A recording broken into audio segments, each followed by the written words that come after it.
Hello everybody, Mobius Y here with another video for Stellaris Console Edition. Today's video is going to be discussing one of the core mechanics of the game, and this video's topic will be about influence, which is one of the basic resources in the game.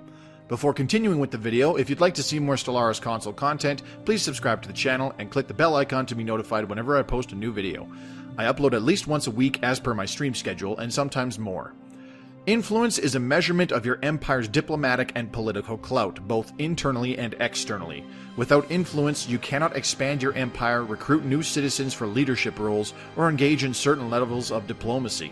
Influence is represented by the purple circular icon with a humanoid shape in the middle. You can check your current influence stockpile and monthly generation at any time by looking at the top of the HUD, closer to the middle. By default, every empire generates a small amount of influence each month, and that influence can be stockpiled up to a maximum of 1,000.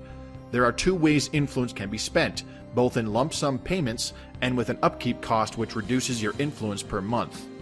The first method, which is in lump sum payments, occurs in a large amount of ways. The two most important ones are expanding your empire, either by colonizing a planet or constructing a frontier outpost. Both of these have a minimum cost of influence of 30 points. However, the further away from your empire's borders this new colony or frontier outpost is, the higher the influence cost. Some other major costs of influence will be the recruitment of new leaders for your empire, enacting temporary but powerful edicts on your planets to increase their production, constructing special empire-unique buildings, and if you have the Utopia DLC, which I highly recommend, creating a construction site for a new megastructure. There's also a few other ways which influence can be spent in a lump sum, but I'd rather players figure those out for themselves so as not to spoil the discovery. The second way influence gets used is in monthly upkeep payments. Most of the actions requiring an influence upkeep can be reversed almost immediately. The first thing players will find that requires influence upkeep are frontier outposts. Not only does constructing a frontier outpost require a cost in influence to begin with, but it will continue to require influence each month to maintain. There are also certain diplomatic agreements with other empires that will require influence upkeep.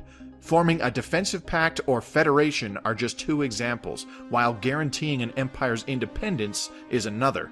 Finally, you can also enact empire-wide edicts in the society screen, which grant your entire empire a bonus. These empire edicts, like planetary edicts, can be quite powerful when combined with other bonuses in your empire, so be sure to use them if possible. Each and every one of these actions will cause your empire to generate less influence per month, so if you find yourself running into the negative on influence generation, check how many frontier outposts you've constructed and consider dismantling some. You can also break a defensive pact, leave a federation, or revoke your guarantee to another empire's independence. Lastly, you can also check in your policies if you have any empire edicts active, to which you can disable them as soon as you wish. Find out where your influence is being spent each month and do anything you can to ensure you are always producing more to add to your stockpile. Influence can be gained in a multitude of ways. For example, winning wars where you humiliate your opponent or force them to stop atrocities will generate a lump sum of influence.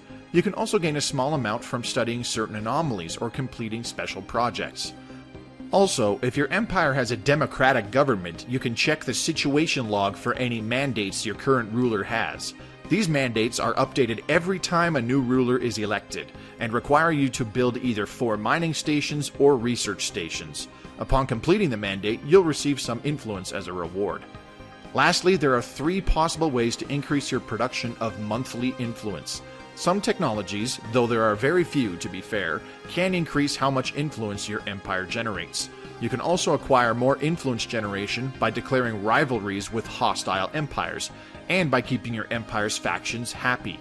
Take a look at the Factions tab in the People section, and each one will have a list of demands. By meeting certain demands, that faction may become happier and produce more influence for your empire. Before ending this video, it's very crucial to note that your influence is more important to long-term strategy than most any other resource in the game. If you find you are running short on influence, you must immediately check your empire's status and see where it is being spent, and if it's worth it to continue spending it there. Since influence is one of the most troublesome points of the game for new players, I decided to start these detailed videos with this topic. That sums up this video. If you enjoyed it, please give it a like, and as said earlier, subscribe to the channel for more content. Don't forget to check out the links in the description below, where you'll find my Twitch channel, as I stream Stellaris Console at least once per week, typically on Tuesdays. You'll also find my Twitter feed, which has a great way to keep in touch with me, and I'll post important updates such as if I have to postpone or cancel a stream. And lastly, you'll find a link to my own personal Discord channel, which you can be a part of. Thanks very much for watching. This is Mobius signing off, and I hope to see you again real soon.